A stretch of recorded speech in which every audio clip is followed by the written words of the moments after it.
কাপোৰবোৰ কেনেকৈ থৈছে বাৰু এনেকৈ জাপিব লাগে তুমি ভালকৈ থ'ব নাজানো নাজাপি কাপোৰবোৰ যে কেনেকৈ থয় ভালকৈ জাপি নথয় সিহঁতে থ'ব লাগে এতিয়া বৰষুণ যে কেতিয়া এৰিব মানুহ যে শুকুৱাই নাই মাথাটো গৰমে হৈ যায় অকণমান কি যে হ'ব মই কাপোৰ এসোপা চপাই আহোঁ নদী ঘৰতে এপাক যাব লাগে সেইকাৰণে যে ক'তো যাব পৰা নাই মই মাছখন পিন্ধি লওঁ পাই হেল্ল' শুনিছা না মই মিনতি কুমাৰ আহিছোঁ দেই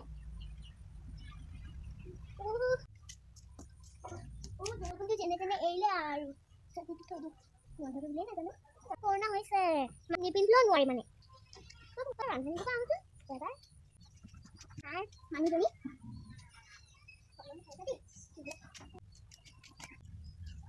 মিনতি মিনতি আছানে বাৰু ঘৰত আছোঁ মিনতি নব আহক চেনিটাইজাৰ অকণমান আনিছোঁ ৰখক এই যে অকণমান মিনতি মোৰ টিউশ্যন আহিলে আপোনাৰ ৰখকচোন মই কামটো কৰি লওঁ দেই মই কাম কৰিলোঁ তুমি টিউশ্যনটো কৰিলা মই বেবীক আহোঁগৈ দেই